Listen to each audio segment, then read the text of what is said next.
अपना संबंध तोड़ना ही नहीं चाहते। यानी ये संबंध, अब पता नहीं अभी फोन आ गया, कुछ काम हो गया तो हम क्या करेंगे, काम पड़ गए। यानी आप सांसारिक विषय भोग से अपना संबंध तोड़ना नहीं चाहते। सबसे अच्छा तो यही है कि जब तक मैं मंदिर में जाऊंगा तब तक मुझे भगवान की पूजन पाठ नहीं कर लूंगा, तब तक मैं मोबाइल को हाथ नहीं लगाऊंगा, कोई मतलब नहीं है। उतने समय से हमारा क्या है, त्याग है। उतने समय तक मुझे किसी से कोई राग नहीं है।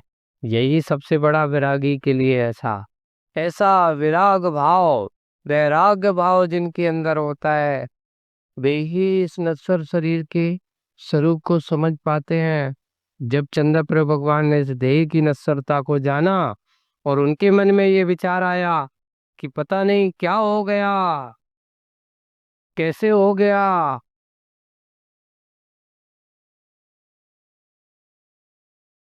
ऐसा विचार करते हुए और वे उन्होंने वैराग्य भाव के लिए मन बनाया।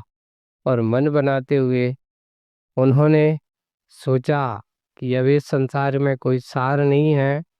और उन्होंने अपने पुत्र, जो यथा योग्य, जो जिसका नाम वरचंद्र है इसमें लिखा है, अभी तक कितने भी तीर्थंकरों का अपन इतिहास पढ़ा लेकिन उनके पुत्रों का नाम नहीं मिला, लेकिन चंद्रप्रभु भगवान के पुत्र हैं। उन्होंने अपने वरचंद्र नाम के पुत्र को अपना राज्याभिषेक किया। जैसे कि एक आदिनाथ को, भरत को अपना राज्याभिषेक किया, उसके बाद चंद्रप्रभु भगवान के, अभी तक अजितनाथ भगवान के पुत्र आदि का नाम का उतना वर्णन किसको क्या सौंपा नहीं उस समय मिलता। लेकिन यहाँ पर चंद्रप्रभु भगवान ने भरतचंद्र नाम के पुत्र को राज्याभिषेक किया और दीक्षा कल्याण की ओर जाने का निश्चय किया। और वन में जाने के देवों के द्वारा, देवों ने विमला नाम की पालकी में सवार होकर के, पालकी का नाम क्या है, विमला नाम की पालकी में सवार होकर के, और कौन से, सरवर्तुक नाम के वन में, नाम चंद्रप्रभु भगवान ने कौन से वन में दीक्षा ली, तो सर्ववर्तुक नाम के वन में गए। और वहां जाकर के पौष कृष्णा एकादशी के दिन अनुराधा नक्षत्र में, पौष कृष्णा एकादशी के दिन अनुराधा नक्षत्र में, वही जन्म कल्याणक की तिथि में दीक्षा कल्याणक, पौष कृष्णा एकादशी को ही जन्म है और पौष कृष्णा एकादशी को ही उन्होंने सही जन्म दिवस मनाया। ये जन्म दिवस बहुत बड़े ही ऐसे लोग ऐसे कर पाते हैं कि इस देह के जन्म के दिन दीक्षा भी हो। ऐसे दीक्षा पौष कृष्ण एकादशी अनुराधा नक्षत्र में 1000 राजाओं के साथ निर्गंत दीक्षा धारण कर ली। और जैसे ही दीक्षा धारण करते हैं, मन पर्याय ज्ञान प्राप्त हो जाता है उनको, चौथा ज्ञान। ऐसे मन पर्याय ज्ञान को प्राप्त करते हुए, और जब दीक्षा ली, दीक्षा लेने के बाद 2 उपवास, इनमें 3 उपवास तिलोपन्नति के अनुसार, लेकिन 2 उपवास के साथ आहारचर्या को उठते हैं। और उनकी आहारचर्या कहाँ हुई, तो नलिन नामक नगर में गौर वर्ण के सोमदत्त राजा के यहाँ, अच्छे जिनका वर्ण भी कैसा है, गौर वर्ण वाले, ऐसे राजा सोमदत्त के यहाँ नवदा पूर्वक उनका प्रथम मुनि अवस्था में आहार होता है। और जब उनके यहाँ आहार होता है तो रत्न वृष्टि पंचाश्चर्य को उनके यहाँ घर पर होते हैं।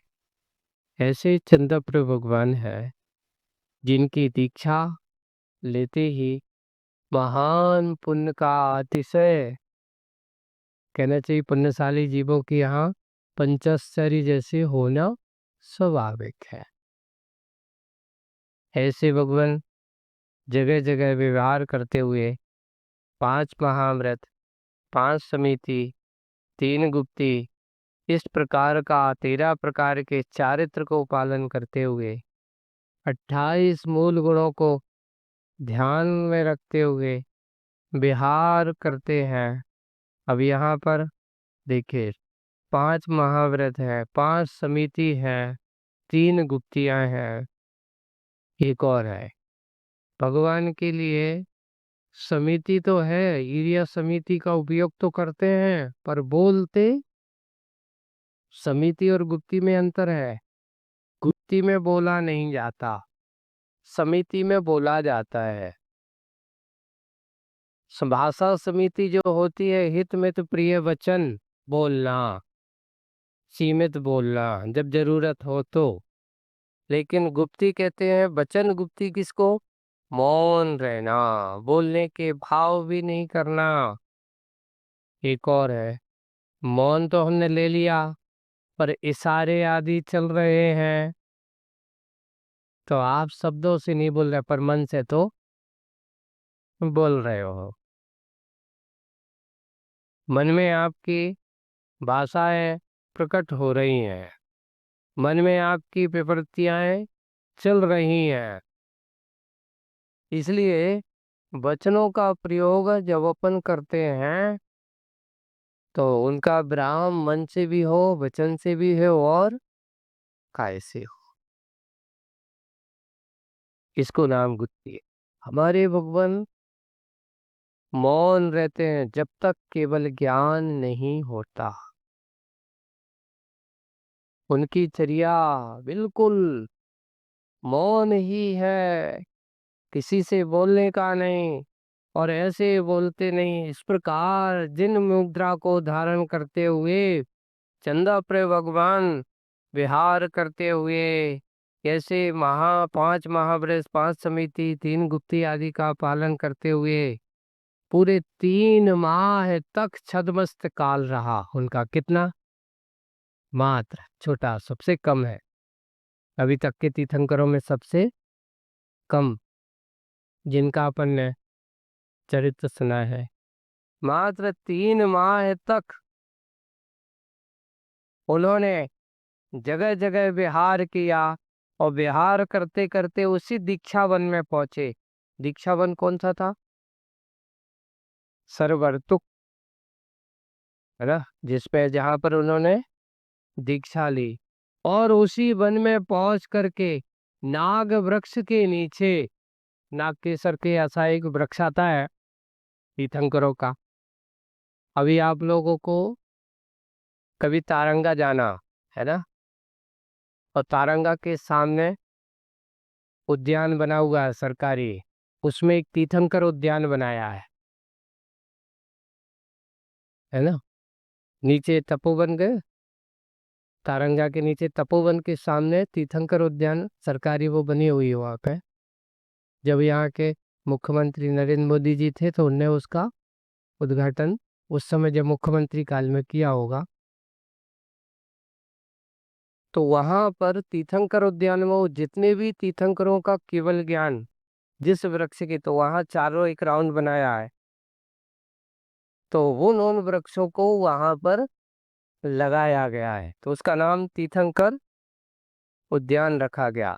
जहां ऐसे तीर्थंकरों को केवल ज्ञान हुआ, ऐसे तीर्थंकरों की नर्सरी वालों ने वहां कुछ वृक्ष, अभी 1-2 वृक्ष हम जब वो उसमें गए तो अभी कुछ ऐसे ही अभाव जैसा 2-3 वृक्ष भी वहां पर उपलब्ध नहीं थे। तो ऐसे तीर्थंकर उद्यान वहां पर है। तो एक नाग केसर, नाग वृक्ष भी होता है। चंद्र प्रभु भगवान को कौन से वृक्ष के दी केवल नीचे केवल ज्ञान हुआ? बोले नाग वृक्ष के नीचे। तो ऐसे वृक्ष के नीचे जिनको केवल ज्ञान हुआ वह है वहां पर लगा हुआ है। कब हुआ? तो ऐसी फागुन कृष्णा सप्तमी, कौन सी तिथि है वो? फागुन कृष्णा सप्तमी के सायंकाल में, संध्या काल में, और अनुराधा नक्षत्र में, वही जन्म का नक्षत्र है जिसमें उनका जन्म हुआ, जिसमें उन्हें दीक्षा ली, उसी में उनको केवल ज्ञान हुआ।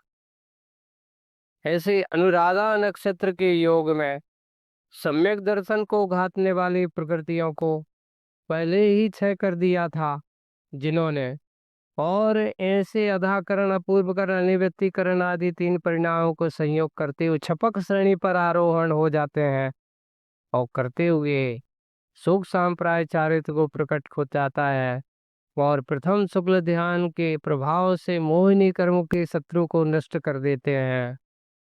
सबसे पहले मोह का नाश होता है, 10वें गुण स्थान में मोहिनी कर्म का नाश प्रथम शुक्ल ध्यान के बल पे, और जाकर के द्वितीय शुक्ल ध्यान के साथ 12वें गुण स्थान में 3 और घातिया कर्म है। 4 घातिया कर्म कौन कौन से हैं? ज्ञानावर्णी, दर्शनावर्णी, मोहिनी और अंतराय। तो सबसे पहले कौन सा कर्म गया? तो कहा गया सबसे ज्यादा कठिन अगर इस संसारी आत्मा को है तो ये मोहिनी कर्म है, और सबसे ज्यादा कमजोर अगर कोई कर्म है तो उन्हें कहा मोहिनी कर्म। क्यों? सबसे पहले क्षय करने वाला कौन सा है? सारी विकल्पों की फसाद, संसार की मूल वेली को जन्म देने वाला अगर कोई कर्म है तो इन 8 कर्मों में अगर कोई है तो वो है तुम्हारा मोहिनी कर्म है। क्यों? कसाय भाव को पैदा करने वाला भी यही कर्म है।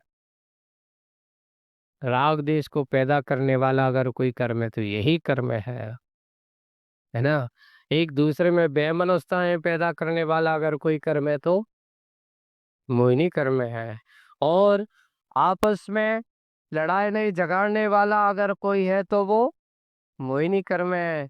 क्रोध आदि कसाय कराने वाला अगर कोई कर्म है तो वो मोहिनी कर्म है। इसलिए सबसे पहले इस कर्म का क्या करो? इस कर्म को ही सबसे पहले 10वें गुण स्थान में हमारे उन भगवंतों ने उसका नाश किया और उसका क्षय किया, और क्षय करके सीधे 12वें गुण स्थान में पहुंचते हैं। तो 12वें गुण स्थान में जाकर के द्वितीय शुक्ल ध्यान के माध्यम से 3 घातिया कर्म और यहाँ पर नसाते हैं। कौन कौन से? ज्ञानावरणी, दर्शनावरणी और अंतराय। और इन तीनों को नाश करके सीधा केवल ज्ञान को प्राप्त हो जाते हैं, अर्थात 13वें गुण स्थानवर्ती वे मुनिराज वो महा केवल ज्ञानी बन जाते हैं, और महा केवल ज्ञान को प्राप्त करके वे अपने आत्म ध्यान को करते हुए जगह जगह विहार करते हुए, विहार चल रहा है उनका, और पूरा का पूरा उनके प्रथम गणधर जो थे उनका नाम था दत्त। प्रथम गणधर का नाम क्या है? ऐसे 93 गणधर थे समुद्रन में, उनके 93 गणधर थे। 2000 पूर्वधारी मुनिराज थे, 8000 अवधि ज्ञानी मुनि महाराज थे, 2,04,000 शिक्षक थे, 10,000 केवल ज्ञानी हुए थे, 14,000 विक्रिया रिद्धि के धारक थे। ऐसे मुनियों से विभूषित ऐसे 8,000 मना पर्याय ज्ञानी उनके धारक उनकी सेवा करते थे, तथा 7,600 बाधी मुनिराज उनकी उनके स्वामी के स्वामी थे। इस प्रकार सब मिला करके 2.5 लाख यानी 2.5 लाख मुनि महाराज उनके समुद्र में वहाँ ऐसे थे। और प्रथम आरिका जिसका नाम वरुणा, नाम क्या है? वरुणा आदि 3,80,000 आरिकाएं थी। 3,80,000 आरिकाएं उनकी स्तुति करती थी। 3 लाख श्रावक, 5 लाख श्राविकाएं निरंतर समुसरण में उनकी भक्ति पूजन आराधना करते थे। असंख्यात देव देवियाँ जिनका चरणों में नतमस्तक रहते थे, ऐसे भगवान के समुचरण की महिमा का वर्णन किया। अपने अपने कोठे में बैठ कर के सब भगवान की वाणी को सुना करते थे। इस प्रकार स्तुति करते करते भगवान अपने आयु के अंतिम भाग पर चंदा प्रभु भगवान ने पूरे आर्य देश में विहार किया। धर्म तीर्थ का प्रवर्तन करते करते पूरा केवली काल में चंद्र प्रभु भगवान के ये से एक और है, यहाँ पे व्याख्या की है उन्होंने कि इंद्र ने आपका नाम चंद्रप्रभ जो रखा था, चंद्रमा जैसे प्रभाव वाले नाम रखा है, बिना परीक्षा किए हुए लिखा दिया होगा नहीं। उन्होंने स्तुति की क्योंकि उनकी वास्तविक रूप से अंतरंग से जिनको देख करके मन सबका संतुष्ट हो जाता था, ऐसे चंद्र प्रभु भगवान विहार बंद कर देते हैं और एक विहार करते करते चंद्र प्रभु भगवान की टोक को याद करो। पारी क्षेत्र देशों में विहार करते करते संवेश शिखर पर पहुंच जाते हैं, ललित कूट जिसका नाम है ना। ऐसे ललित कूट पर पहुंच जाते हैं और वहां पर ध्यान में निमग्न हो जाते हैं और करते करते 1000 मुनि महाराज भी उनके साथ वहां प्रतिमा योग धारण करते 1 माह तक सिद्ध शिला पर वहां पर ध्यान करते करते आखिरकार फागुन शुक्ला सप्तमी, कौन सी सप्तमी है ये? अष्टमी के अपन अष्टानी का पर्व आता ना, हाँ, ज्येष्ठा नक्षत्र के सायंकाल 14वें गुण स्थान में शुक्ल ध्यान को प्राप्त वो करते हुए, अंतिम शुक्ल ध्यान को करते हुए और सिद्ध तत्व को प्राप्त, निर्माण कल्याण को प्राप्त हो जाते हैं। ऐसे चंद्र प्रभु भगवान जिनकी महिमा अपन ने यहाँ सुनी, समझी, समझ करके उनके व्यक्तित्व को जाना, जान करके उनके निर्वाण सुख को प्राप्त किया, ऐसे चंद्र प्रभु भगवान की ऐसे चंद्र प्रभु भगवान की कथा का वर्णन यहाँ पे किया गया। आज बस इतना ही। बोलिए परम पूज्य आचार्य गुरुवर श्री विद्यासागर जी महाराज की। बलि ब्रह्मांड के देवता समाधि सम्राट संत शिरोमणि विद्यासागर जी महाराज के परम शिष्य आज्ञाकारी शिष्य अजीत सागर जी महाराज की।